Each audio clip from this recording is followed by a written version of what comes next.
Y vamos a acabar la sesión de hoy, en la que hemos hablado mucho de felicidad, con el último ponente, con Mario Alonso Puig, que es doctor, cirujano y actualmente está haciendo un fellow en Harvard.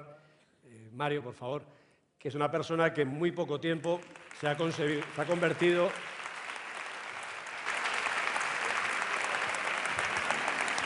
en una de las caras más reconocidas y uno de los pensamientos más conocidos dentro del área de la positividad, de las emociones, y capaz de hablar de emociones y de emocionarnos, que es de lo que se trata. Así que, Mario, la sala es tuya. Muchas gracias. Buenas tardes, buenas noches y muchísimas gracias, Carlos, muchísimas gracias al Instituto Coca-Cola La Felicidad por invitarme y muchas gracias a vosotros por venir y por seguir estando. Es curioso, desde hace, por lo menos en Occidente, unos 2.800 años se sigue reflexionando sobre la felicidad. ¿Verdad que da la sensación de que es algo muy escurridizo? Es algo que todos de alguna manera buscamos, queremos experimentar y parece algo bastante escurridizo. Cuando John Lennon tenía 5 años, su madre le dijo lo siguiente: John, la clave de la vida es ser feliz. Entonces John fue al colegio y la maestra un día les dijo a los niños: quiero que hagáis un trabajo sobre lo que queréis ser de mayores. Y John escribió ser feliz. Entonces la profesora, cuando leyó el ensayo, le dijo: John, no has entendido nada del trabajo. Y John le dijo: señorita, usted no ha entendido nada de la felicidad. Y no ha entendido nada de la vida. ¿Qué es la felicidad? Si yo pretendiera, a pesar de tener la mejor intención, deciros a vosotros lo que es la felicidad, qué equivocado estaría. Sin embargo, sí creo que juntos podemos hacer una reflexión, hacernos preguntas, mirar donde normalmente no miramos y a lo mejor descubrir aquello que está oculto precisamente porque nunca miramos allí. El arte de la pregunta es un arte esencial. El propio Albert Einstein decía que la clave no es encontrar respuestas a las viejas preguntas, sino hacernos preguntas que nunca antes nos habíamos hecho. ¿Por qué son tan importantes las preguntas? Porque a lo mejor de lo que estamos hablando no es de un enigma. A lo mejor la felicidad no es un enigma. La felicidad a lo mejor es un misterio. ¿Cuál es la diferencia entre un enigma y un misterio? Es una diferencia muy clara, muy diáfana. Un enigma es aquello que la ciencia, con su trabajo, con su tiempo, con su dedicación, será capaz de descubrir. Es cuestión de tiempo, es cuestión de tecnología. Pero los misterios desafían nuestra forma tradicional, nuestra forma lógica de pensar, precisan de la existencia de lo que se llama una razón ampliada. ¿Y cómo me puedo posicionar yo frente a un misterio? Porque frente a un enigma yo entiendo cómo me he de posicionar.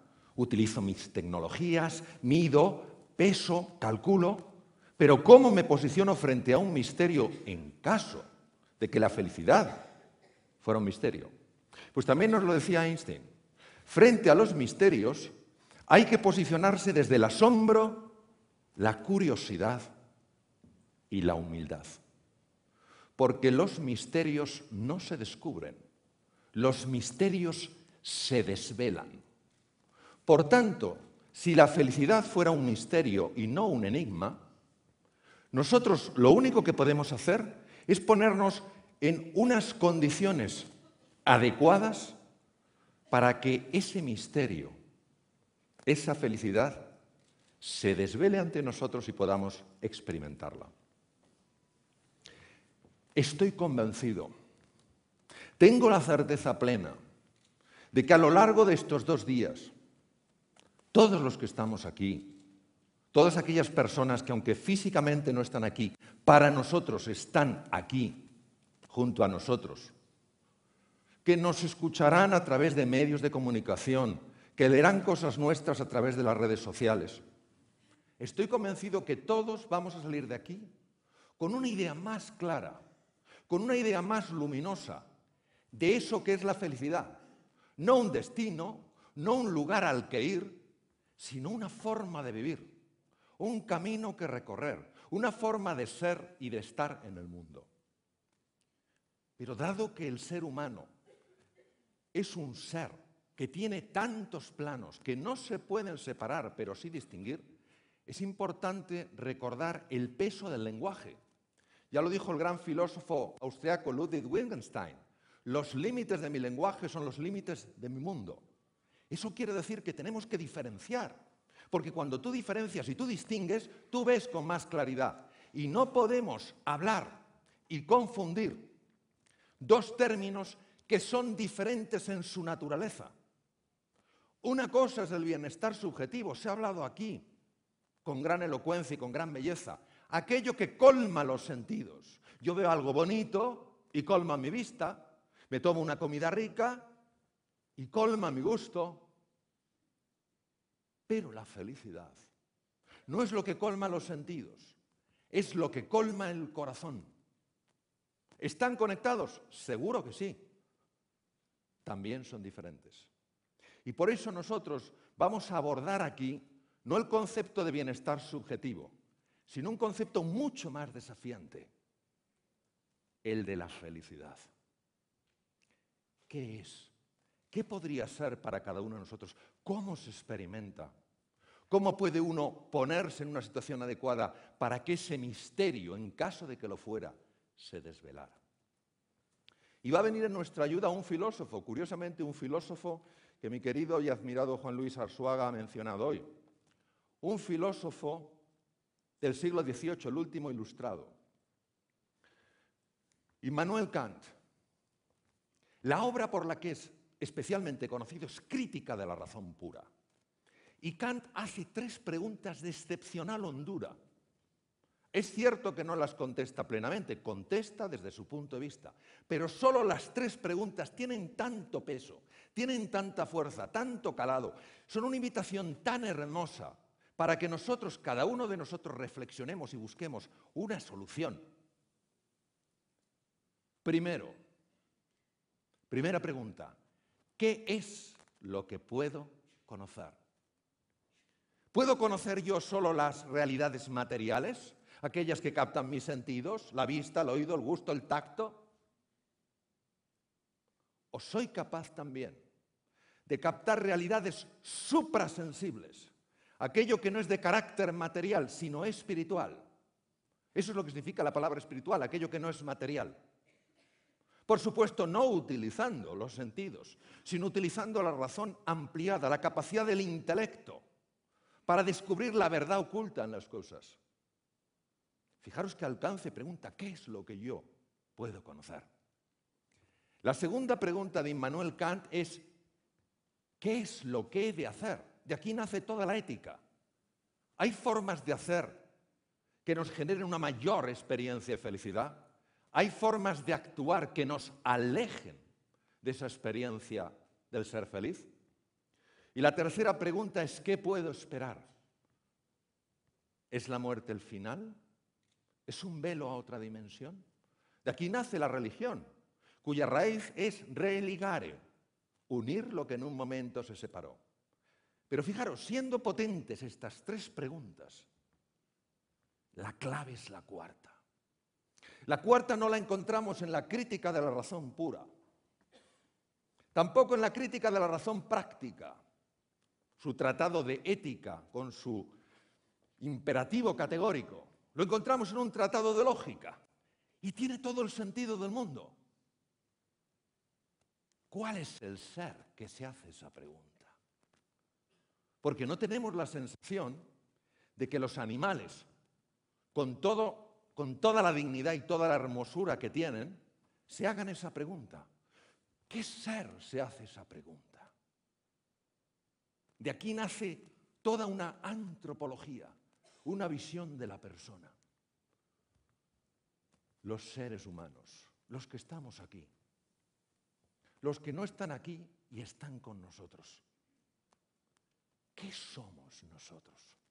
Porque si nos damos cuenta, el ser humano que desea conocer, ya no lo reflejaba Aristóteles en el siglo IV a.C., el ser humano que desea conocer Ha llegado a conocer lo más diminuto, las partículas más elementales, no ya los átomos, los electrones, los protones, los neutrones, sino hasta los quarks, los neutrinos. Ha llegado a conocer lo más grande, las galaxias, la expansión del universo. Sin embargo, pasa frente a él y no se asombra de la maravilla que es. Y el ser humano es como si se autoocultara, como si se escondiera de sí mismo, como si jugara al escondite y nos interpelara, descubre quién soy.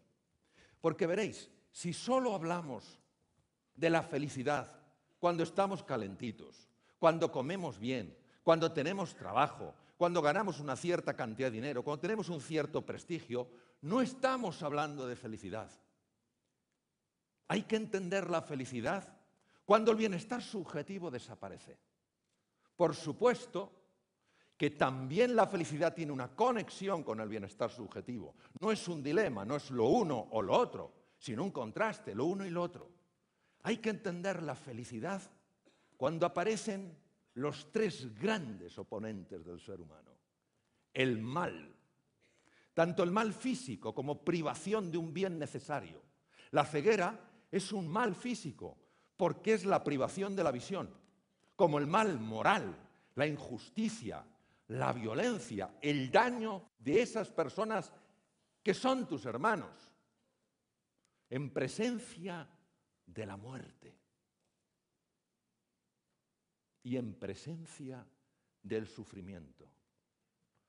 Por eso, la pregunta sobre la felicidad es la pregunta sobre el sentido de la vida. No la de dar un sentido a la vida, sino de preguntarse si la vida ya tiene un sentido. Y si nosotros podemos mirar al mal, podemos mirar a la muerte y podemos mirar al sufrimiento sin salir corriendo. Y si hay en el mal, y si hay en la muerte, y si hay en el sufrimiento, más que amar en la vida que temer.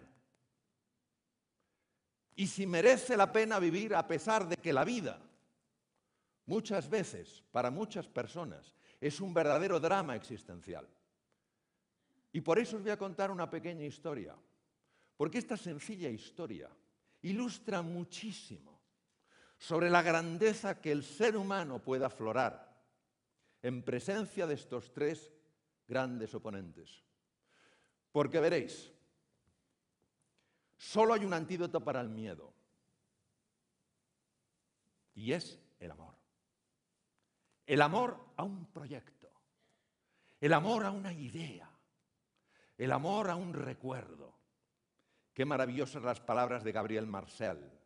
Decir a alguien que le amas es decirle, tú, para mí, jamás morirás. Ese es el antídoto del miedo.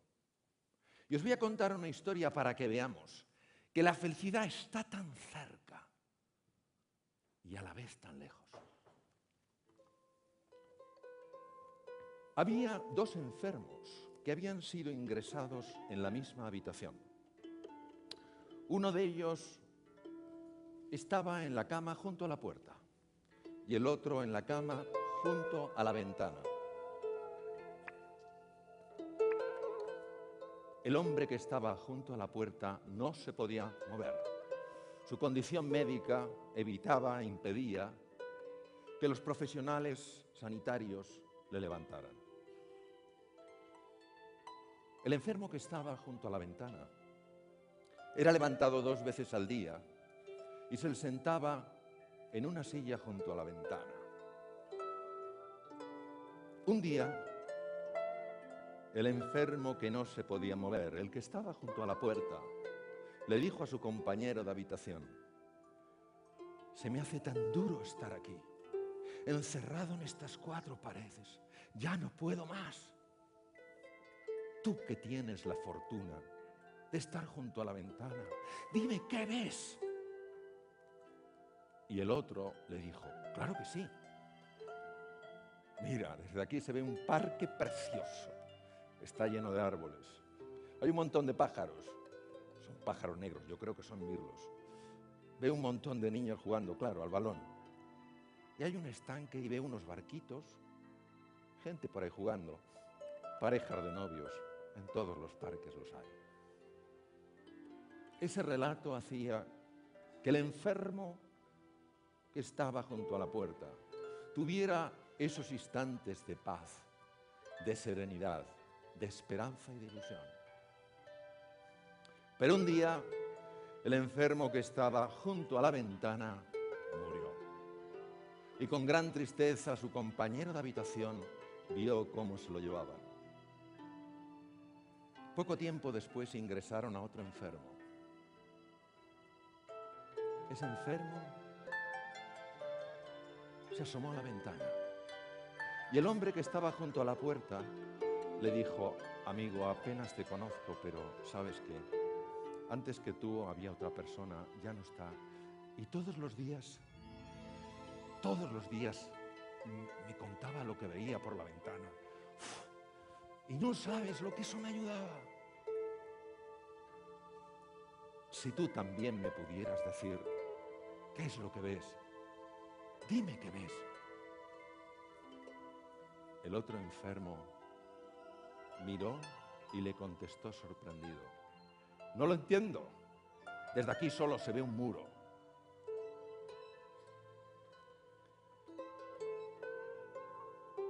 Quiero que seamos conscientes de lo que un ser humano sufriendo en un momento de enorme dificultad hizo por otro ser humano. Algo que parece pequeño e intrascendente, una minucia. Ni siquiera el otro enfermo fue capaz de entender su valor, pero no obstante tuvo un impacto tremendo en la vida de ese otro ser humano. ¿Qué enseñanza más profunda? A lo mejor el sentido de la vida tiene que ver con esto, con plantar estas semillas de esperanza, estas semillas de ilusión, de confianza o de consuelo. Yo sé, todos sabemos, que nuestra naturaleza biológica precisa de una emoción que es el miedo. Sin esta emoción que es el miedo no hubiéramos podido sobrevivir. Nos hace ser cautelosos, estar más alerta, pero tiene que estar en la dosis adecuada. Más allá ya no es miedo, es pánico. Y hay otra emoción que no está anclada solo a nuestra biología. Por supuesto que necesita de nuestra biología, por supuesto que necesita de nuestras neuronas, por supuesto que necesita de nuestros neurotransmisores. Pero está a otro nivel. Es el amor. El amor sencillamente como agradecimiento. Lo decías antes, Alejandra, agradecimiento por las cosas de cada día. Agradecimiento porque a lo mejor no vemos, pero seguimos teniendo imaginación. No pueden residir en el mismo corazón el miedo y el agradecimiento, el miedo y la gratitud, porque son incompatibles. Si por la mañana nos fijáramos en todas esas cosas que hay en nuestra vida y que podríamos agradecer en lugar de todo aquello que no nos gusta, experimentaríamos ausencia de miedo ante la vida. La capacidad de perdonar, ¿fácil? Claro que no. Pero un corazón resentido es un corazón lleno de ira. Y hoy sí podemos decir desde el punto de vista médico que hay una relación directa y demostrada entre los estados emocionales y la salud. Son demasiados estudios para ignorarlos. Por supuesto que hay múltiples factores. Por supuesto que la persona más positiva del mundo, la persona con más coraje, más ilusión y más apoyo, puede sucumbir ante una enfermedad agresiva. Por supuesto que una persona no hay que forzarla a ser como ella no elige ser. Ahora, sí es importante conocer lo que la ciencia nos dice en esto. Lo que la ciencia nos muestra de la relación entre los estados emocionales asociados a la alegría y al gozo y la salud. Por ejemplo, Sabemos que cuando estamos atrapados por la ira o el miedo, se elevan en el cerebro los niveles de dos neurotransmisores, el glutamato y el cortisol. Al subir ambos, empiezan a morir neuronas. Neuronas sobre todo situadas en los hipocampos. Los hipocampos son estructuras que controlan el centro del miedo en la amígdala a través de un tracto llamado tracto amígdalo-hipocampal. Son centros capaces de reestructurar toda la memoria. Por eso el ser humano se puede reinventar constantemente. Sin embargo, cuando en nuestro interior existe alegría y existe gozo, no solo no se elevan los niveles de glutamato y cortisol, sino que se eleva un neurotransmisor radicalmente distinto, la dopamina. La dopamina, que está en el haz mesolímbico, uno de los circuitos más importantes de recompensa del cerebro, hace que sintamos gratitud, que sintamos plenitud, que sintamos alegría. Y además es una hormona clave en la confianza. Por eso el amor te ayuda a ser valiente. Vosotros y vosotras haríais por amor lo que no haríais nunca por dinero. Dentro de cada uno de vosotros y de cada vosotras hay un héroe, una heroína dormidos. Lo que pasa es que para que despierte hace falta el estímulo adecuado. Y ese estímulo solo es el amor. El amor a un sueño, a un ideal, a una persona. Además sabemos que esas personas que dedican parte del tiempo a reflexionar sobre el amor, a reflexionar sobre la compasión, y mañana tendremos la increíble fortuna de tener a Mathieu Ricard, uno de los seres humanos que más ha contribuido a que estos estudios existan. Se ha visto que se activa especialmente la zona prefrontal izquierda, justo detrás de la frente y encima de la órbita izquierda. Esta zona de las emociones positivas activa el sistema parasimpático, cuyos efectos en la salud ya veremos después. Aquí tenemos, por ejemplo, una resonancia magnética, funcional magnética, y observaréis cómo, mientras meditas una meditación sobre la compasión, conectar con el sufrimiento de otro ser humano, lo que hacía el enfermo que estaba junto a la ventana, aumenta el riego prefrontal izquierdo. Evidencia clarísima, no solo de que el cerebro está metabolizando de una manera distinta, sino de que se está reinventando, se está transformando. Los estudios con electroencefalografía han demostrado que cuando una persona está embargada por la alegría, por el gozo, por la compasión, ese ritmo trepidante llamado el alto beta, es el ritmo del Homo faber, el ser humano que solo hace, que no para de hacer, en las prisas, ese ritmo se enlentece. E incluso con ojos abiertos, empiezas a entrar en un ritmo alfa que es sumamente beneficioso para la salud y además muy vista su conexión con la creatividad.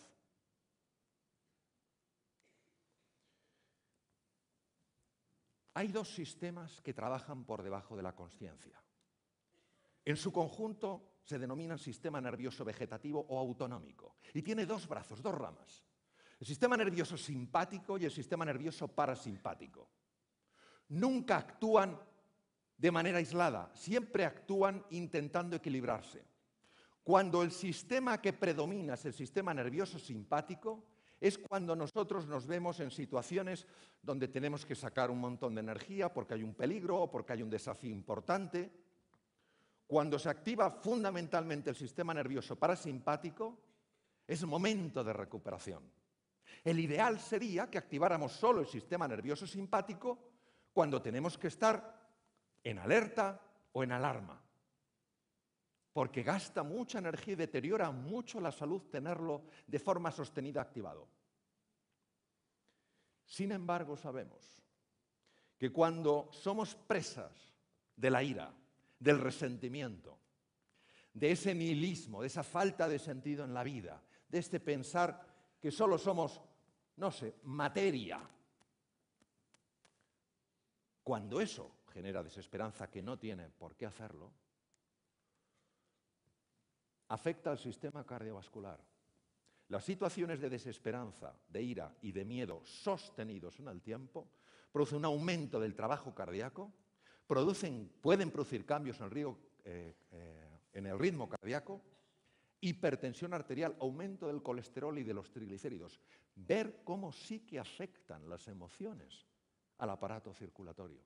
También sabemos que la alegría, la compasión, la serenidad y el equilibrio protegen el sistema cardiovascular. Probablemente, entre otras razones, porque la aurícula, las dos aurículas del corazón, segregan un péptido, una sustancia llamada péptido natriurético auricular, que regula el tono cardíaco, nos protege frente a la hipertensión, reduce la grasa y además tiene un efecto cerebral muy asociado con estados de paz y de serenidad. Pero si eso fuera poco, hoy sabemos, porque se han encontrado las conexiones microscópicas, que ese sistema nervioso simpático y parasimpático llega hasta los ganglios linfáticos. Los ganglios linfáticos son centrales donde se producen linfocitos que actúan frente a bacterias, virus y tumores. La hiperactividad del sistema nervioso simpático asociado, repito, a estados de ira, de resentimiento, de miedo, dificulta la generación de nuevos linfocitos por el sistema linfático, mientras que la activación del sistema parasimpático favorece la producción de linfocitos. Además, actúa sobre el bazo. El bazo es un centro linfoide importantísimo. No es solo el lugar donde se destruyen los glóbulos rojos viejos, es un lugar básico para luchar contra bacterias, virus y tumores. También llega el sistema nervioso vegetativo ahí. Qué importante es que esa central de máxima importancia produzca células de defensa. Y también hay conexiones a la médula ósea, donde no solo se producen glóbulos rojos y glóbulos blancos, los leucocitos, los polimorfonucleares, sino también las plaquetas. Claro que la faceta emocional y la faceta biológica de un ser humano están conectadas, porque son planos que se pueden distinguir, pero no se pueden separar, somos una unidad. Esta es una fotografía preciosa de una médula ósea, donde veis los elementos formes, de los que luego saldrán nuestros glóbulos rojos, nuestros glóbulos blancos y nuestras plaquetas. En el mismo corazón, repito, qué bien lo dijo Eduard esta tarde al comienzo, el miedo cuando anida en nosotros, en el mismo corazón no puede anidar el miedo y la gratitud. Si nos entrenáramos en el agradecimiento, si nos entrenáramos en la compasión, en la generosidad, en el apoyo, en el consuelo, viviríamos una vida con un nivel de miedo radicalmente distinto y estaríamos en condiciones mucho mejores para que se desvelara ese misterio que probablemente es la felicidad. Por eso,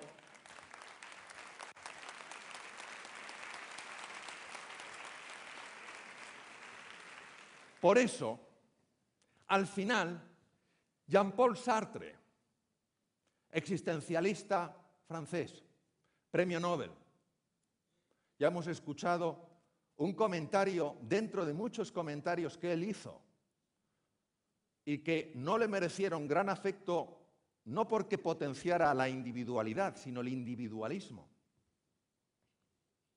Con ese, el infierno son los demás. Pues a ver si a lo mejor en la vida no hay amigos ni enemigos, sino simplemente maestros. El gran Confucio, 25 siglos atrás, en China, decía: si ves a un hombre bueno, imítale. Si ves a un hombre malo, examínate a ti mismo. Por eso, y con esto termino, para mí, el sentido de la vida, la base de la felicidad, es plantar semillas de esperanza, de ilusión, de confianza, de entusiasmo, de inspiración, aunque a lo mejor yo no las vea florecer. Y aceptando que en esas semillas existirá la imperfección de eso que tengo de barro, pero también existirá la perfección y la belleza de eso que tengo de Dios. Gracias.